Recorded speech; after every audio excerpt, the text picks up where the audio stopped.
ओम शांति। आज 27 फरवरी 2024 के ईश्वरी मधुर महावाक्य सुनते हैं। मीठे बच्चे, सदा बाप की याद का चिंतन और ज्ञान का विचार सागर मंथन करो तो नई नई पॉइंट्स निकलती रहेंगी, खुशी में रहेंगी। आज की मुरली से प्रश्न है, इस ड्रामा में सबसे बड़े से बड़ी कमाल किसकी है और क्यों? उत्तर है, सबसे बड़ी कमाल है शिव बाबा की, क्योंकि वह तुम्हें सेकंड में परिज़ादा बना देते हैं। ऐसी पढ़ाई पढ़ाते हैं जिससे तुम मनुष्य से देवता बन जाते हो। दुनिया में ऐसी पढ़ाई बाप के सिवाय और कोई पढ़ा नहीं सकता। ज्ञान का तीसरा नेत्र दे अंधियारे से रोशनी में ले आना, ठोकर खाने से बचा देना, यह बाप का काम है। इसलिए उन जैसी कमाल का वंडरफुल कार्य कोई कर नहीं सकता। ओम शांति। रूहानी बाप रोज रोज बच्चों को समझाते हैं और बच्चे अपने को आत्मा समझ बाप से सुनते हैं। जैसे बाप गुप्त है, वैसे ज्ञान भी गुप्त है।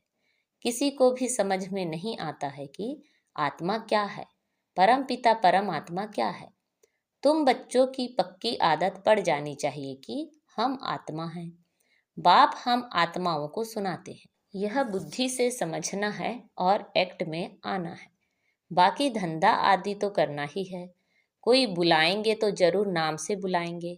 नाम रूप है तब तो बोल सकते हैं, कुछ भी कर सकते हैं। सिर्फ यह पक्का करना है कि हम आत्मा हैं। महिमा सारी निराकार की है। अगर साकार में देवताओं की महिमा है तो उन्हों को भी महिमा लायक बाप ने बनाया है। महिमा लायक थे, अब फिर बाप महिमा लायक बना रहे हैं। इसलिए निराकार की ही महिमा है। विचार किया जाता है बाप की कितनी महिमा है और कितनी उनकी सर्विस है। वह समर्थ हैं, वह सब कुछ कर सकते हैं। हम तो बहुत थोड़ी महिमा करते हैं। महिमा तो उनकी बहुत है। मुसलमान लोग भी कहते हैं अल्लाह मियाँ ने ऐसे फरमाया। अब फरमाया किसके आगे? बच्चों के आगे फरमाते हैं, जो तुम मनुष्य से देवता बनते हो। अल्लाह मियाँ ने किसके प्रति तो फरमाया होगा ना। तुम बच्चों को ही समझाते हैं, जिसका कोई को पता ही नहीं। अभी तुमको पता पड़ा है, फिर यह नॉलेज ही गुम हो जाएगी। बौद्धी भी कहेंगे, क्रिश्चियन भी कहेंगे, परंतु क्या फरमाया था यह किसी को पता नहीं है। बाप तुम बच्चों को अल्प और बे समझा रहे हैं। आत्मा को बाप की याद भूल नहीं सकती। आत्मा अविनाशी है तो याद भी अविनाशी रहती है। बाप भी अविनाशी है। गाते हैं अल्लाह मियाँ ने ऐसे कहा था, परंतु वह कौन है, क्या कहते थे, यह कुछ भी नहीं जानते। अल्लाह मियाँ को ठिक्कर भित्तर में कह दिया है तो जानेंगे फिर क्या। भक्ति मार्ग में प्रार्थना करते हैं। अब तुम समझते हो, जो भी आते हैं उनको सतो रजो तमो में आना ही है। क्राइस्ट बौद्ध जो आते हैं उनके पीछे सबको उतरना है। चढ़ने की बात नहीं, बाप ही आकर सबको चढ़ाते हैं। सर्व का सदगति दाता एक है और कोई सदगति करने नहीं आते। समझो क्राइस्ट आया, किसी को बैठ समझाएंगे। इन बातों को समझने के लिए अच्छी बुद्धि चाहिए।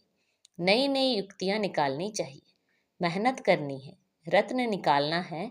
इसलिए बाबा कहते हैं विचार सागर मंथन करके लिखो, फिर पढ़ो कि क्या क्या मिस हुआ।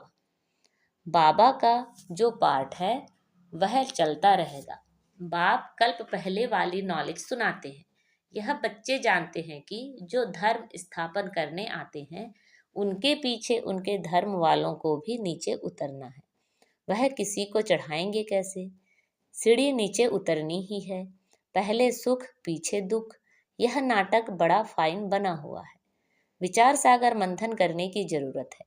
वह कोई की सदगति करने नहीं आते, वह आते हैं धर्म स्थापन करने। ज्ञान का सागर एक है और कोई में ज्ञान नहीं है। ड्रामा में दुख सुख का खेल तो सभी के लिए है। दुख से भी सुख जास्ती है।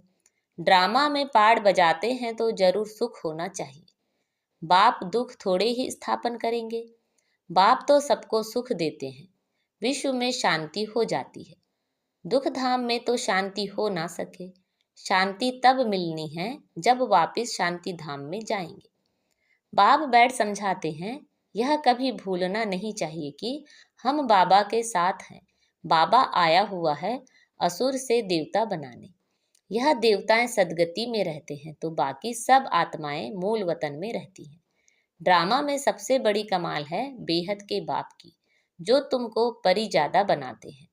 पढ़ाई से तुम परी बनते हो, भक्ति मार्ग में समझते कुछ भी नहीं।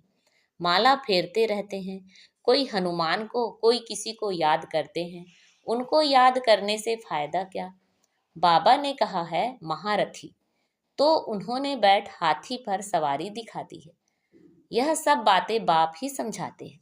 बड़े बड़े आदमी कहाँ जाते हैं तो कितनी आजयान आओ भगत करते हैं। तुम और किसी को आजयान नहीं देंगे। तुम जानते हो इस समय सारा झाड़ जड़ जड़ीभूत है, विष की पैदाइश है। तुमको अब फीलिंग आनी चाहिए कि सतयुग में विष की बात नहीं। बाप कहते हैं मैं तुमको पदमपति बनाता हूँ। सुदामा पद्मा पदमपति बनाना सब अपने लिए ही करते हैं। बाप कहते हैं इस पढ़ाई से तुम कितने उच्च बनते हो। वह गीता सब सुनते पढ़ते हैं, यह भी पढ़ता था, परंतु जब बाप ने बैठ सुनाया तो वंडर खाया। बाप की गीता से सदगति हुई। यह मनुष्यों ने क्या बैठ बनाया है। कहते हैं अल्लाह मियाँ ने ऐसे कहा, परंतु समझते कुछ भी नहीं। अल्लाह कौन?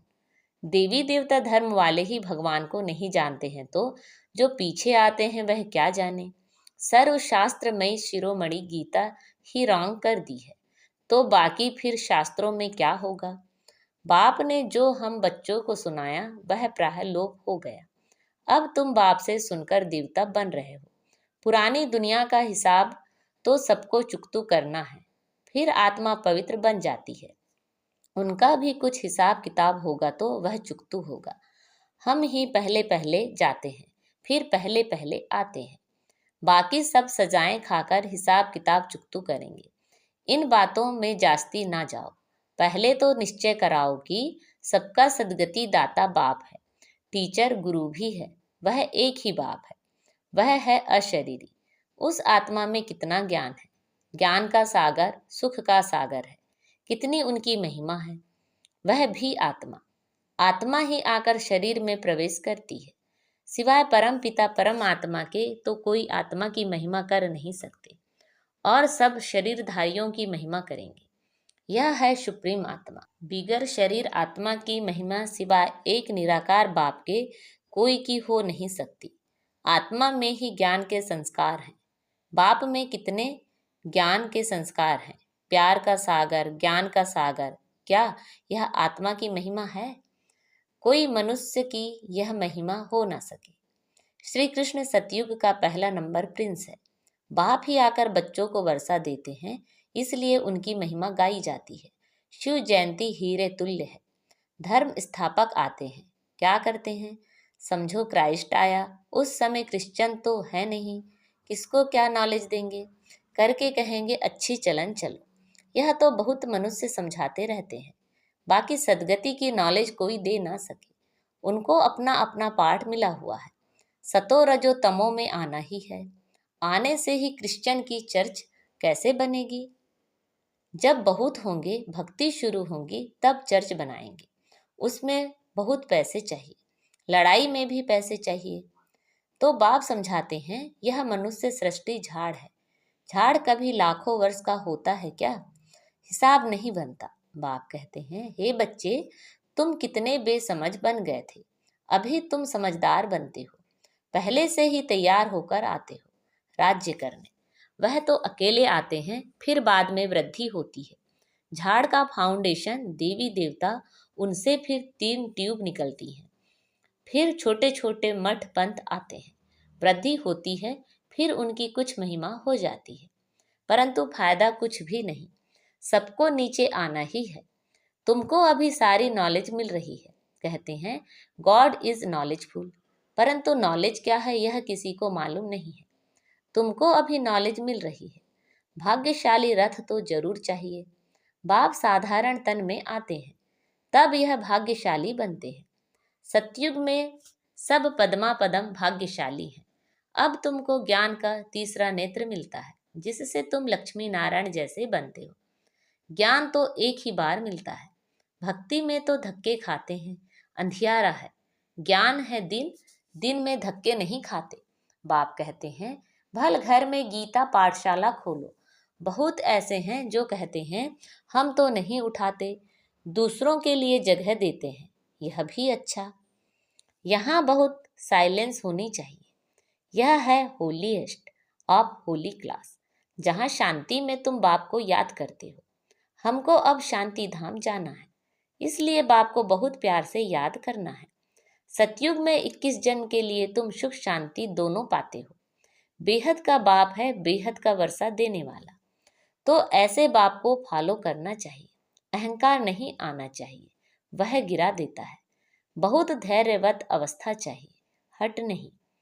देह अभिमान को हट कहा जाता है। बहुत मीठा बनना है। देवताएं कितने मीठे हैं, कितनी कशिश होती है। बाप तुमको ऐसा बनाते हैं, तो ऐसे बाप को कितना याद करना चाहिए। तो बच्चों को यह बातें बार बार सिमरण कर हर्षित होना चाहिए। इनको तो निश्चय है कि हम शरीर छोड़ यह लक्ष्मी नारायण बनेंगे। एम ऑब्जेक्ट का चित्र पहले पहले देखना चाहिए। वह तो पढ़ाने वाले देहधारी टीचर होते हैं। यहाँ पढ़ाने वाला निराकार बाप है, जो आत्माओं को पढ़ाते हैं। यह चिंतन करने से ही खुशी होती है। इनको यह नशा रहता होगा कि ब्रह्मा सो विष्णु, विष्णु सो ब्रह्मा कैसे बनते हैं। यह वंडरफुल बातें ही तुम सुनकर धारण कर फिर सुनाते हो। बाप तो सबको विश्व का मालिक बनाते हैं। बाकी यह समझ सकते हैं कि राजाई के लायक कौन कौन बनेंगे। बाप का फर्ज है बच्चों को ऊंचा उठाना। बाप सबको विश्व का मालिक बनाते हैं। बाप कहते हैं, मैं विश्व का मालिक नहीं बनता हूँ। बाप इस मुख द्वारा बैठ नॉलेज सुनाते हैं। आकाशवाणी कहते हैं, परंतु अर्थ नहीं समझते। सच्ची आकाशवाणी तो यह है जो बाप ऊपर से आकर इस गौमुख द्वारा सुनाते हैं। इस मुख द्वारा वाणी निकलती है। बच्चे बहुत मीठे होते हैं। कहते हैं, बाबा आज टोली खिलाओ। झची, बहुत टोली बच्चे। अच्छे बच्चे कहेंगे, हम बच्चे भी हैं तो हम सर्वेंट भी हैं। बाबा को बहुत खुशी होती है बच्चों को देखकर। बच्चे जानते हैं समय बहुत थोड़ा है। इतने जो बॉम्ब्स बनाए हैं वह ऐसे ही फेंक देंगे क्या? जो कल्प पहले हुआ था सो फिर भी होगा। समझते हैं विश्व में शांति हो, परंतु ऐसे तो हो ना सके। विश्व में शांति तुम स्थापन करते हो। तुमको ही विश्व की बादशाही की प्राइज मिलती है। देने वाला है बाप। योग बल से तुम विश्व की बादशाही लेते हो।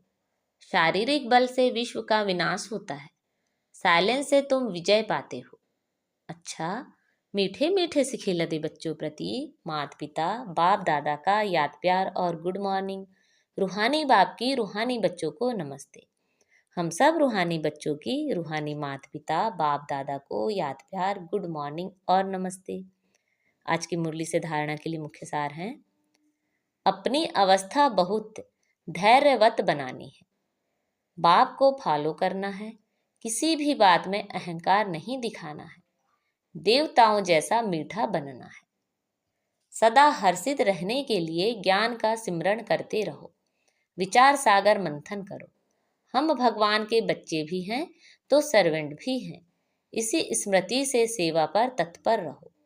आज बाबा ने हमें वरदान दिया है, मन मनाभव के साथ मध्याजी भव के मंत्र स्वरूप में स्थित रहने वाले महान आत्मा भव। आप बच्चों को मन मनाभव के साथ मध्याजी भव का भी वरदान है। अपना स्वर्ग का स्वरूप स्मृति में रहे, इसको कहते हैं मध्याजी भव। जो अपने श्रेष्ठ प्राप्तियों के नशे में रहते हैं वही मध्याजी भव के मंत्र स्वरूप में स्थित रह सकते हैं। जो मध्याजी भव हैं वह मन मनाभव तो होंगे ही। ऐसे बच्चों के हर संकल्प, हर बोल और हर कर्म महान हो जाते हैं। स्मृति स्वरूप बनना माना महान आत्मा बनना। आज का स्लोगन है, खुशी आपका स्पेशल खजाना है, इस खजाने को कभी नहीं छोड़ना। अच्छा, ओम शांति।